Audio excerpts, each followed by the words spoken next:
Et d'ailleurs, Jean-Pierre Coutran nous invite aux deux autres expertises, puisqu'il a posé la question de la crispation sur la loi française. Et donc j'appelle Yann Biziou et Christian Ben-Lagdar, voilà, qui vont répondre à la question suivante: en quoi le cadre légal et réglementaire actuel est-il ou n'est-il pas un obstacle à la réduction des risques? En quoi, quelles seraient donc ces évolutions souhaitables pour favoriser la réduction des risques? C'est moi qui démarre? C'est Yann Biziou maintenant, il est 16h04, vous avez 7 minutes et demie. Alors, ce qui est génial avec 7 minutes, c'est qu'on est sûr de dire un minimum de bêtises. Mais on arrive quand même à en dire, rassurez-vous, en 7 minutes. Alors, en fait, je vais surtout vous présenter une diapo, celle-là. On fête cette année, alors je ne sais pas si la Mildeka a prévu un événement particulier, mais on va fêter le centenaire de la prohibition, puisque c'est la loi de juillet 2016 qui, en France, va instaurer la prohibition de l'usage, alors en société à l'époque. Et depuis, qu'est-ce qu'on a? Depuis, en fait, on a une contradiction, et c'est là-dessus que j'insisterai. On vient de passer, on a fini quasiment la deuxième journée, on passe 2 jours à discuter de la réduction des risques qui a prouvé sa réussite, son efficacité, et la réduction des risques a besoin de se justifier et continue à avoir besoin de se justifier. Ça fait, je vois Anne Coppel qui est encore là aujourd'hui, ça fait combien d'années qu'on explique que ça marche et que tout le monde nous dit c'est vrai, ça marche, que moi je viens à chaque fois faire le juriste de service à expliquer que franchement la prohibition c'est pas très efficace et on en est toujours avec une réduction des risques qui doit se justifier et par contre une prohibition qui n'a pas besoin de se justifier, avec une technique qui est classique, qu'on appelle l'autopoïèse juridique, c'est-à-dire la loi trouve en elle-même sa propre légitimité. En clair, on vous dit quoi? On vous dit, ben voilà, on a fait la loi de 70, alors, tellement sanctuarisée que je te rappelle quand même, je l'ai dit plusieurs fois, que depuis 2000, elle a été abrogée et codifiée. Donc on a voté la loi de 1970, on vote cette loi de 1970 et on dit les infractions aux stupéfiants augmentent. Alors qu'est-ce qu'on dit? Ça veut dire on n'y arrive pas. Alors il faut renforcer la loi. Il faut être encore plus sévère. Et on est dans cette logique un petit peu folle où la loi se justifie et trouve en elle-même sa propre légitimité. Les lois, je les ai marquées, elles n'ont fait que s'aggraver et je suis quand même un peu optimiste. Pour moi, la loi santé, j'ai entendu beaucoup de critiques de la part du tabac, sur l'alcool, c'est vrai, mais la loi santé est un progrès remarquable. Un progrès remarquable parce qu'il y a une rupture avec la logique des lois précédentes et des lois qu'on connaît depuis maintenant 30 ans. Pour la première fois, on a une vraie réflexion sur la réduction des risques. On a une vraie avancée sur la réduction des risques.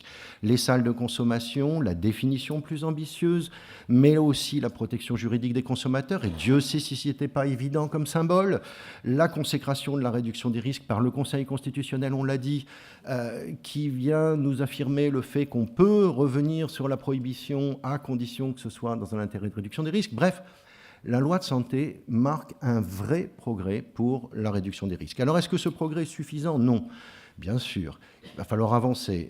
La première chose pour moi, enfin, un enjeu de juriste, vous me direz, mais moi j'aimerais bien qu'on définisse l'addiction dans la loi. Il n'y a pas de définition de l'addiction dans la loi. Et ça manque de façon évidente. Si on avait cette définition, ça permettrait peut-être d'avancer. La deuxième chose, il faut passer de ce qu'on appelle la défense sociale à la lutte contre les addictions. Pourquoi? Parce que notre code de la santé publique, il reste fondamentalement un code qui date de 1953, qui a été fondé sur les théories de Marc Ancel, qui est quelqu'un que j'admire, qui était un remarquable juriste, mais c'est la logique des soins obligés, des soins contraints. Et aujourd'hui, parce qu'on parlait hier de dépénalisation, etc., aujourd'hui, tu parlais de l'injonction thérapeutique dans la loi de 70, mais aujourd'hui, on a trouvé notre truc. C'est les stages de sensibilisation. 450 € et on vous explique que c'est pas bien. Et c'est ça la réponse. 170 000 interpellations pour usage. Et comme réponse, c'est plus le soin. c'est les stages de sensibilisation où vous faites payer la personne pour qu'on lui explique que c'est pas bien. Si vous avez déjà vu un gamin apprendre quelque chose quand il fait 2 heures de colle parce qu'il a fait une bêtise, ben vous venez me dire, moi je suis prof, certes à l'université, donc j'ai plus les enfants, mais j'ai mes filles, elles apprennent pas grand-chose en heure de colle, quoi, c'est tout. Je doute de l'efficacité, quelle que soit la volonté, la bonne volonté, le travail que font les gens, je doute de l'efficacité d'un stage payant à 450 € pour vous expliquer qu'il faut arrêter, que c'est dangereux. Voilà. Pour combien de temps il me reste? Regardez. Large. 2 minutes. Eh bien, 2 minutes. 2 minutes pour vous dire que le deuxième grand risque, c'est la contraventionnalisation, selon moi. Ce à quoi on assiste aujourd'hui, c'est un éclatement de la notion d'usager. C'est-à-dire que l'usager n'est plus considéré comme quelqu'un qui, éventuellement, a un problème. Et je suis content qu'on ait parlé de cannabis tout à l'heure, parce que pour moi, l'usager, c'est l'usager de cannabis dans la loi pénale. C'est pas l'usager dépendant. Celui-là, on a des solutions. L'usager de cannabis, lui, la réponse, elle est pénale. Et elle est pénale sous forme de contraventionnalisation de facto. En pratique, c'est les 450 € de stage. Et ça me paraît risqué, parce que de plus en plus, l'usager est considéré comme un délinquant et non plus du tout comme un malade. Et je pense qu'il faut revenir à ce qui était la hiérarchie d'origine. Un malade, ou quelqu'un qui a un problème éventuel avec un produit, et la sanction pénale qui arrive en ultima ratio comme dernière solution. Pour conclure, un dernier mot sur un dernier point, c'est les jeunes. Je suis très, très préoccupé, je vous ai entendu beaucoup parler des jeunes, et moi, ce qui me frappe, c'est qu'à force de vouloir être très attentionné et très soucieux de l'avenir des jeunes, on finit par avoir un régime qui est beaucoup plus répressif, beaucoup plus contraignant sur les mineurs qu'il ne l'est sur les majeurs. Juste un exemple, la circulaire de 2005 qui disait quoi? Elle disait la chose suivante, pour les majeurs, on pouvait encore faire du rappel à la loi, pas pour les mineurs. Et pour les mineurs, il faut une réponse, il faut que cette réponse soit forte. Je vous remercie.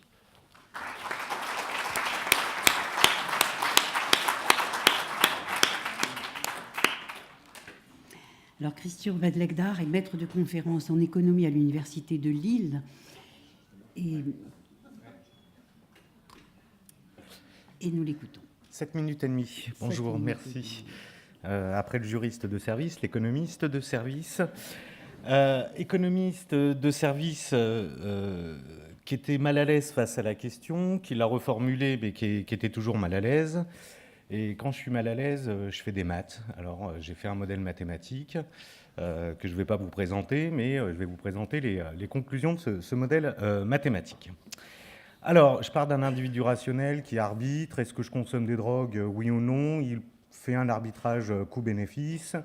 Et si le bénéfice est supérieur au coût, il consomme. Dans le cas inverse, il ne le fait pas. Sauf que les consommateurs qui ont fait ce choix actuel coûtent 250 milliards de coût social à la collectivité, ce qui fait qu'on met en place des politiques de gestion des conduites addictives où, d'un côté, on cherche à augmenter le coût d'usage individuel des drogues à travers la répression et la prévention. Et d'un autre côté, on cherche à diminuer le coût de l'usage des drogues à travers la prise en charge sanitaire et la RD. Sauf que tout ceci, en particulier la répression et la RDR, rentrent en conflit. Alors, elles rentrent en conflit. J'ai essayé de trouver des exemples, qui ne sont pas des preuves scientifiques, mais des exemples. Quand la répression freine la RDRD, alors je vais aller vite parce que c'est balisé dans la littérature, les travaux de Beletsky en particulier. On a une très belle synthèse des connaissances Kerr, Small et Wood en 2005 qui nous dit qu'en luttant contre les marchés, la police augmente les risques pris par les usagers, avec en particulier une renonciation à l'accès aux dispositifs de réduction des risques. Bon, on l'a assez dit pendant ces 2 jours. En France, on a l'étude de Lafargue de Grangeneuve qui montre les contradictions, particulièrement dans le milieu festif et dans les technivals. C'est assez intéressant comme article. Par contre, on peut aussi dire que la RDR freine la répression. Ah, là, vous allez me dire, bizarre. C'est issu d'un modèle théorique.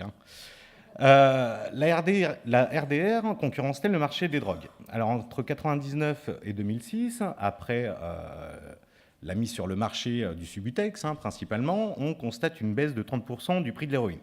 Qui dit baisse des prix, dit augmentation de la consommation, d'un point de vue théorique. Mais bon, quand le prix baisse, la demande augmente. On a eu une large diffusion du Subutex, progression de 250% des doses journalières de BHD, passant de 20 000 à 70 000 en quelques années. Et après, bon, ça s'est plutôt affaibli. Sauf que dans le même temps, eh bien, Jean-Michel Coste, en 2000, nous disait que, eh bien, on constate une diffusion d'injection de Subutex. Bon, petit problème. Bello, qui n'est pas dans la salle, mais qui était là tout à l'heure, nous dit que dans la continuité des années précédentes, le fait marquant, c'est la grande disponibilité, et que finalement, le Subutex déborde le cadre de la population traditionnelle toxicomane, etc., etc. En 2000, l'Institut national de veille sanitaire, avec Emmanuelli, propose un recadrage fort des prescriptions Subutex et nous dit qu'il y a un réel besoin d'évaluation de la balance bénéfice-risque des TSO. Bon, tout ceci, c'était le cadre actuel. Donc, on a deux politiques qui rentrent en conflit, la répression, la RDR. L'un annule l'autre et réciproquement. Allons au-delà, puisque la question qu'on m'a posée, c'est aller au-delà. Donc, on va au-delà de la loi de 70, qui est inefficace, inefficiente, injuste, on en a parlé. Le premier stade du dépassement de ce cadre juridique, c'est la dépénalisation de l'usage. J'y reviens pas parce qu'on a l'exemple portugais qui montre que c'est super, qu'il y a vraiment un grand intérêt à décriminaliser l'usage. Et je vous invite à réfléchir sur la légalisation du marché. Alors, pas que du cannabis, mais de tout. Allons-y, soyons fous. Donc, si on légalise tout, alors j'imagine un cadre plutôt, c'est le dernier point, sur l'Argel, où on a une autorité centrale publique qui gère des opérateurs privés en leur demandant de faire de la réduction des risques, de la prévention, un truc un peu jacobin, centralisé, mais pas l'exemple du Colorado où, à mon avis, le marketing... Enfin bon, d'accord, pas cet exemple-là. Donc, fin des contradictions répression RDRD, super. Efficacité accrue de la répression, si vous pouviez remettre les slides, parce que je ne suis pas très intéressant finalement. Efficacité accrue de la répression sur l'offre illégale résiduelle. Les flics auraient tout à gagner à ce que les drogues soient légales pour qu'ils mènent un travail efficace sur ce qui reste. Légalisation des actions de RDRD, là on discuterait plus, on n'aurait plus besoin de se voir, tout serait certainement plus facile. Bon, conclusion de tout ça, je ne sais pas où j'en suis, mais je vais vite. Il reste exactement 2 minutes. Oh ben ça va. La conclusion de ce modèle théorique, qui reste théorique, hein, rassurez-vous, c'est quand même qu'il faut un calibrage fort. Si on dépasse la prohibition et qu'on va vers des régimes légaux, il faudra un calibrage fort de la RDR. Donc, la répression peut redevenir efficace, la réduction des risques prend toute son importance, mais en fonction de son calibrage, eh bien, on peut avoir des prévalences d'usagers à moindre risque stables, voire en augmentation, c'est un risque qu'on peut envisager, et on peut voir une apparition de nouveaux risques. Bon. Théoriquement, parce que c'est un modèle théorique, encore une fois, toute chose égale par ailleurs, je ne m'intéresse qu'à la RDR, le risque pourrait être que la réduction des risques diminue trop, finalement, le coût d'usage des drogues. Dit encore autrement, on a une forte nécessité d'évaluation et d'un calibrage optimal de la RDR sous des régimes légaux des drogues. C'est mon dernier point. Dans un cas extrême, théoriquement, le pire ennemi de la réduction des risques pourrait être la réduction des risques. Je vous remercie.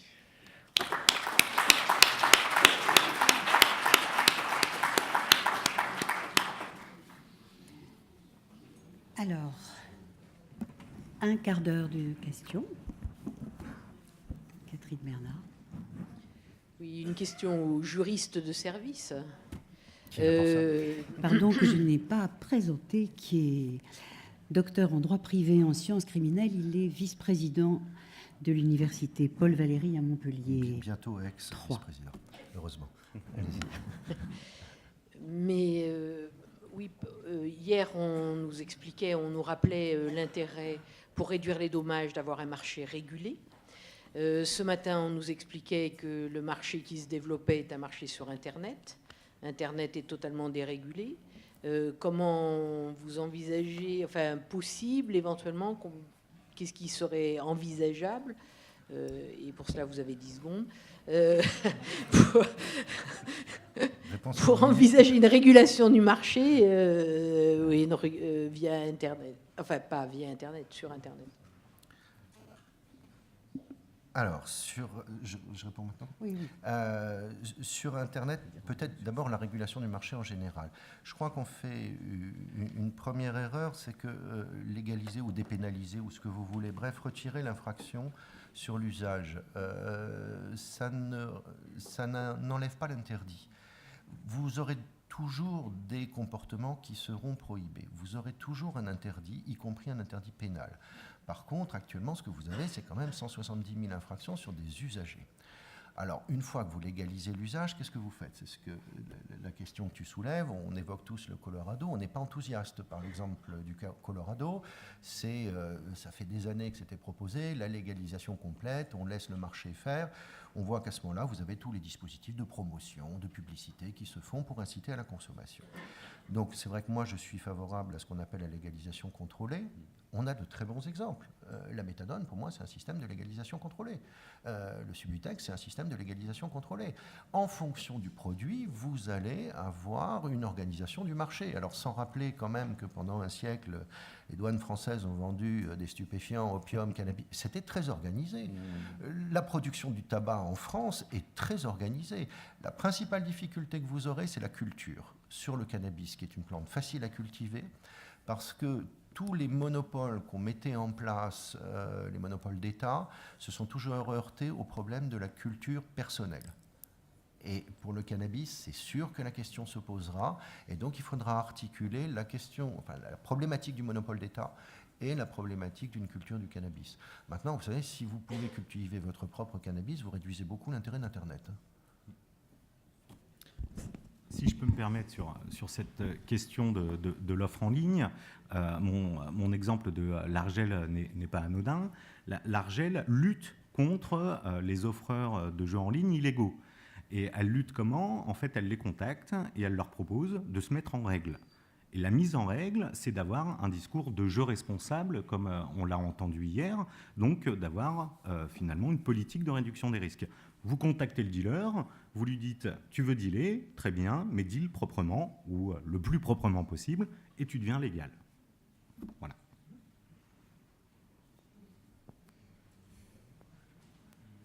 Oui, c'est une question à M. Biziou également, ou M. Benlagdar, peu importe, celui qui voudra répondre. Est-ce que vous pourriez nous dire, actuellement, le marché de la drogue en France, ça représente quelle somme, l'offre? Ça concerne combien de personnes et ça alimente la criminalité organisée. Donc j'aimerais que vous nous disiez, dans un système de légalisation, ce que deviendraient toutes ces personnes qui tirent grand bénéfice de cette économie souterraine et comment vous voyez leur intégration ou leur reconversion. Alors bon, le marché de la drogue, c'est au bas mot 3 milliards de chiffre d'affaires annuel en France. Qui gagnent de l'argent? Ceux qui sont en haut du panier et ceux qui blanchissent, les avocats, les financiers et les très gros dealers. Tout en bas de l'échelle, on gagne rien, enfin quasiment rien, on est au SMIC, à peine. Non, ça se démontre de plus en plus. On est dans un système capitaliste d'exploitation pure et dure, pas de problème. Qu'est-ce qu'ils deviennent ces gens-là? Cette question me met très mal à l'aise. C'est quelle alternative on leur a offert ou on leur a permis d'avoir au lieu de pas les pousser, parce que ça reste toujours un choix individuel. En partie, mais de les contraindre finalement à rentrer dans le deal. Je ne suis pas convaincu qu'entre avoir un job légal, des perspectives de carrière, avoir une vie normale, même si elle n'est pas palpitante, que l'individu préfère rentrer dans un trafic où à 12, 13 ans, 14, 15, il commence à faire le chouf, exploiter 12 heures par jour, pour finir avec une balle dans le genou ou ailleurs. Maintenant, qu'est-ce qu'on fait d'eux si on légalise? On s'occupe d'eux. On doit s'occuper des quartiers. On doit s'occuper des gens normalement, quoi.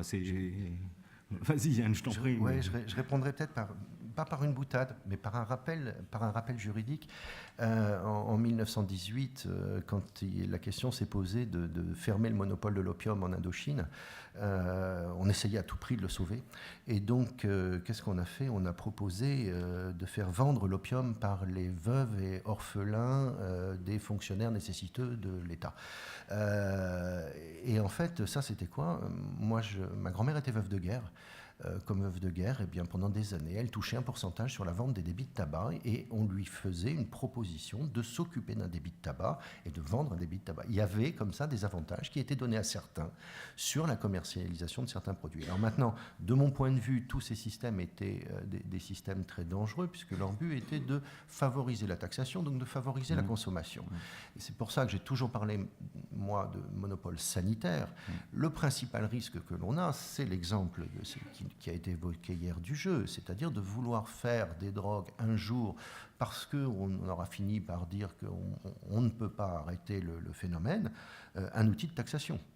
Et avec, on finira comme en 1906 en Océanie, avec le directeur des douanes locales qui s'excuse parce qu'il y a une baisse des recettes, parce qu'il a eu 12 overdoses sur l'opium, mais de nouveaux Chinois arrivent, il espère bien arriver à remonter les recettes du monopole, voilà. Monopium. Monopium. Il était joli, le lapsus. Encore du temps pour des questions. Oui, Farid et... Voilà, monsieur... Oui, bonjour, Jean-Pierre Avrin, je suis contrôleur général de la police nationale, donc je veux quand même parler un peu de la police et de la légalisation ou des poursuites. Si vous voulez, le problème pour la police nationale, c'est que depuis de longues années, le problème de la sécurité est devenu un problème extrêmement politique. Et on ne demande pas à la police de faire de la bonne police, on lui demande de faire des bons chiffres, ce qui n'est pas pareil. Et politiquement, c'est très porteur et personne ne veut s'en passer. Donc, abandonner... Pour nous, les petits trafiquants, les petits usagers, c'est une manne extraordinaire pour avoir des chiffres intéressants. En plus, quand ils sont constatés, ils sont élucidés. Donc, non seulement on fait du chiffre facilement, il suffit de sortir un quart d'heure, et en plus, c'est le taux d'élucidation à 100%. Donc, les politiques nous félicitent et se réjouissent. Moi, je me suis battu toute ma carrière contre ça, et ça m'a valu beaucoup d'ennuis d'ailleurs. Mais bon, je crois qu'il faut convaincre les politiques de laisser faire la police un travail de police, un bon travail, c'est-à-dire qu'on revient à ce qu'on avait dit pour la police de proximité qui m'est chère, c'est-à-dire est-ce que la police nationale est au service des citoyens, ce qui me semblerait logique, ou est-ce qu'elle est au service du pouvoir pour, par des artifices divers et ce genre de choses, fournir des bons chiffres.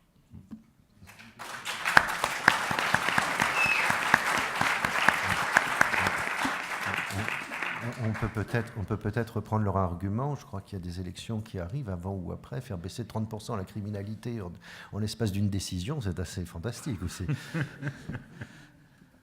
Fantastique, en effet. Farid à nouveau, Cannabis sans frontières. Je voudrais juste ramener encore la question des Cannabis Social Club comme un outil, parce qu'en effet, on se pose beaucoup de questions, mais là, on parle d'économie sociale et solidaire. Pour une structure avec 20 usagers, c'est au minimum 3 personnes qui travailleraient avec un SMIC à mi-temps. Vous imaginez? Donc, en effet, on peut essayer d'envisager des solutions concrètes et pragmatiques à condition de laisser la possibilité d'expérimenter. Je voudrais juste rappeler que dans le cadre international, merci Yann de nous avoir rappelé la loi de 1916, mais en France, donc, on a été un peu des initiateurs là-dessus. Il y avait le Comité international d'hygiène et de santé publique de Paris en 1925, que Antonin Artaud écrivait aux législateurs que c'était un con, et que en fait la première et la dernière revue scientifique qui concerne le cannabis, mais c'est à peu près pareil pour les autres drogues, plantes à drogue, elle date de 1935. Et le tableau des stupéfiants, tel qu'on le connaît de 1961, il est basé sur cette étude scientifique, pseudo-scientifique de 1935. Donc c'est aussi là où il va falloir ramener un peu plus de science, un peu plus de sérieux dans les discours, parce que malheureusement, la politique internationale qui définit le cadre français, eh bien, malheureusement, elle est assez scabreuse. Tu aurais une question, Farid Oui, ben si. Est-ce qu'on va travailler ensemble sur la régulation prophylactique pour faire le lien entre ceux qui sont dans le législatif et ceux qui sont dans le lien dans la santé? Merci pour la question. Une réponse? Bah, on va travailler ensemble. Voilà. Le jour Oui, où- mais oui, là, pour l'instant, on travaille surtout sur la répression, hein, beaucoup plus que sur la construction d'un modèle alternatif.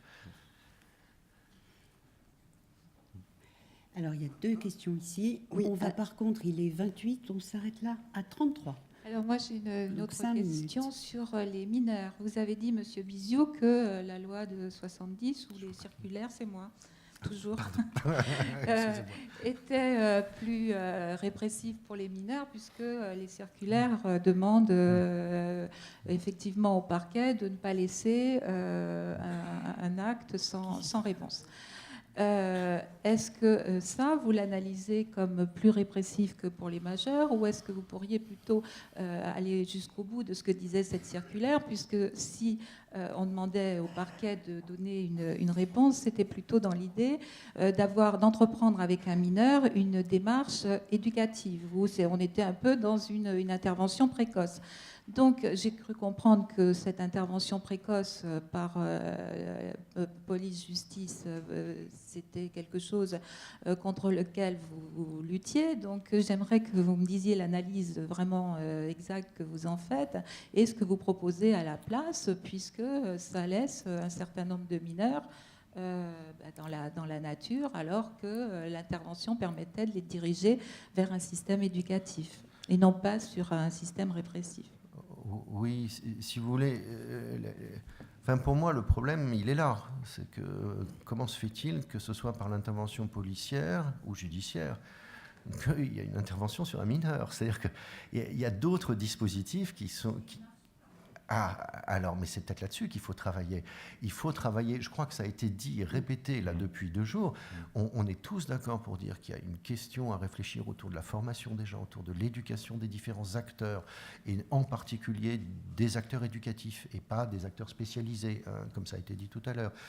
Ensuite, oui, la réponse, elle est sanitaire, mais elle est sanitaire sous contrainte. Moi, ce qui me gêne fondamentalement, si vous voulez, c'est que quand même, en l'espace de 30 ans, on a beaucoup avancé sur la réduction des risques, mais on a beaucoup reculé sur le reste, sur les autres produits, sur le cannabis. C'est-à-dire que la sanction pénale devait être, dans la loi de 70, une exception. Elle est devenue la réponse. Et ça, c'est quelque chose qui est complètement incohérent. Ça n'a pas de sens. On ne peut pas avoir comme réponse aux problématiques d'usage le stage payant à 450 €. Ben oui, mais les 3 circulaires de 2005, 2008, 2012, c'est devenu ça la réponse. Quant à la réponse vis-à-vis des mineurs, oui, on vous dit qu'elle est éducative. Dans celle de 2012, si je me souviens bien, la formule exacte, c'est à dominante éducative. Et moi, ce à dominante, il me gêne, clairement. Oui. Juste un point sur les mineurs. Je suis pas, je connais pas bien, mais la prévention scolaire vis-à-vis de l'usage de cannabis, que ce soit fin de collège ou lycée, je sais pas ce qui est fait en France. Et voilà, oui, mais en une journée. Alors que les programmes scientifiquement validés de prévention cannabis nous disent qu'il faut du temps. 4 à 5 mois en 10 interventions consécutives, etc. Alors qu'effectivement, c'est la gendarmerie qui vient, avec une petite mallette, voilà, ça c'est du shit, ça c'est... Et puis qui s'en va, enfin ça n'a pas de sens. Donc qu'on interpelle des mineurs usagers, alors même qu'on n'a pas fait de campagne de prévention efficace, validée auparavant, c'est de l'entrapment quasiment, quoi. Enfin, on les piège. Docteur Perret, je suis psychiatre addictologue à l'hôpital Robert Debré, qui est donc un hôpital mère-enfant. Donc je reçois des jeunes adolescents et je m'occupe aussi de périnatalité. Donc là, j'interviens sur les 2 jours parce que j'ai entendu parler très rapidement de la problématique de l'alcool pendant la grossesse, mais à aucun moment dire que la drogue la plus délétère pendant la grossesse, c'est l'alcool. Qu'il y a 300 enfants qui naissent avec un syndrome d'alcoolisation fœtale, mais il y en a 8000 par an qui se retrouvent avec des effets fœtaux de la consommation d'alcool pendant la grossesse.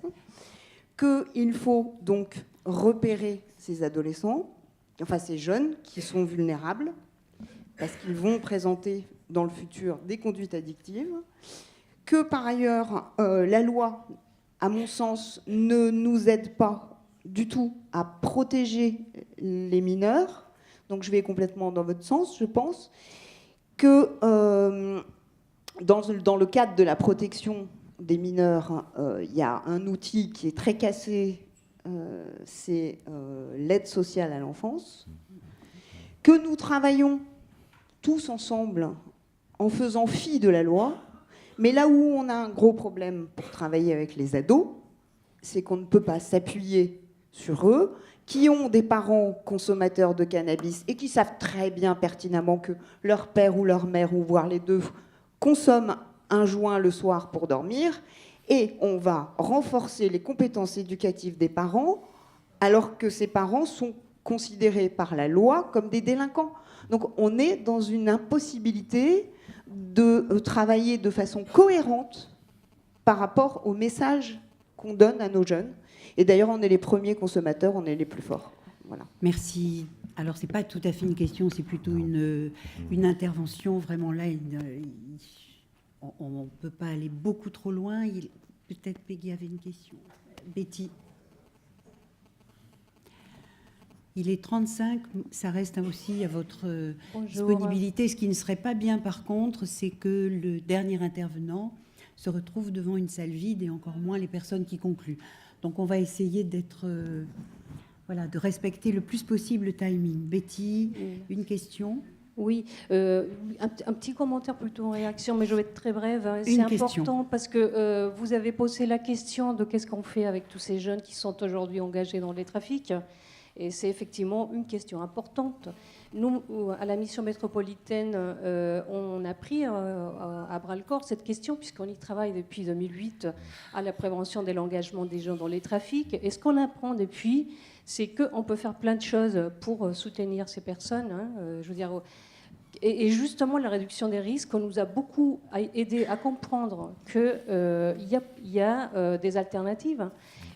Qui vont de la prévention primaire, c'est-à-dire faire une sensibilisation des tout-petits aux risques qu'ils vont encourir, et les risques sont grands. L'actualité nous le rappelle tous les jours. Mais ça question.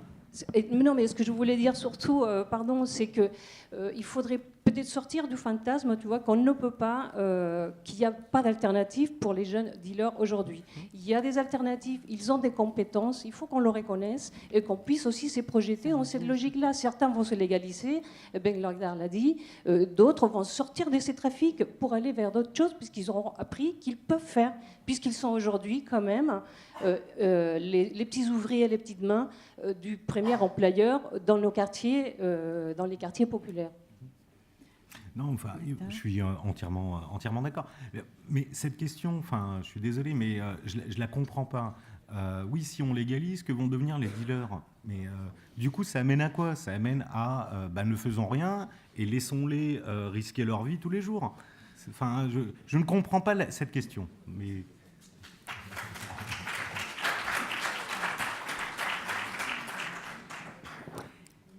c'est la dernière question. Mais vraiment en courte commission d'audition.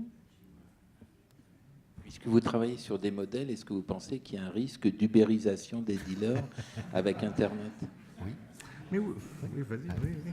Oui, oui, de toute façon, je crois qu'au bout de ces 2 jours, on peut dire, ça a été dit, hein, on est dans la RDR deuxième, tout est dans Si je veux un produit aujourd'hui, je prends mon ordi, je tape, on me le livre par la poste, point à la ligne.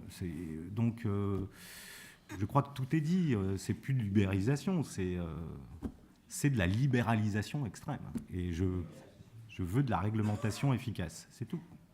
Laurent. Oui, moi j'ai 2 toutes petites questions. La première, ne serait-il pas plus pertinent, plutôt que de toujours viser la diminution de la consommation, ce qui en termes d'économie est stupide, de viser la diminution des consommations abusives et des consommations amenant une dépendance, puisque quand tu nous parles d'une modélisation pour une meilleure RDR, le but de la meilleure RDR, c'est pas qu'on consomme pas. Le but de la meilleure RDR, c'est qu'on consomme sans abus et sans nuisance. On est d'accord ? Donc est-ce que déjà, ça serait pas plus pertinent de le présenter comme ça ?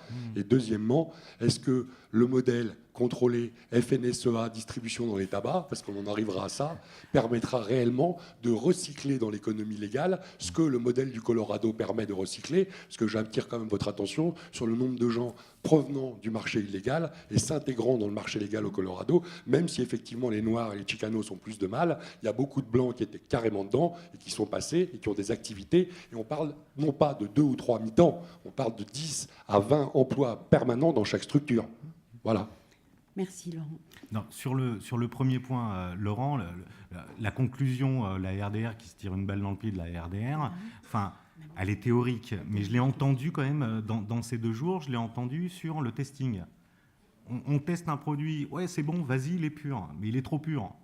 Enfin voilà, c'est ce genre de truc-là qui, me semble-t-il, en cas de légalisation, tout ça devra être réfléchi, calibré au maximum pour pas se tirer une balle. Enfin, tu vois, t'amènes des mecs qui vont faire du testing sur un Technival et qui finalement créent 10 surdoses.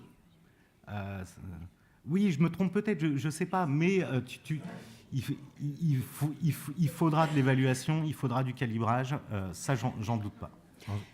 Catherine Bernard, c'est la dernière question. Au regard des surcoûts entraînés par la politique répressive dans le cadre législatif que l'on connaît actuel, est-ce qu'il y a des travaux précis sur les avantages économiques qu'il y aurait à changer la loi? Parce que les politiciens devraient la changer depuis longtemps, nos hommes politiques, hommes et femmes, mais il y a plus d'hommes que de femmes. Enfin, j'ai fait une évaluation du coût social du cannabis qui remonte à une dizaine d'années maintenant.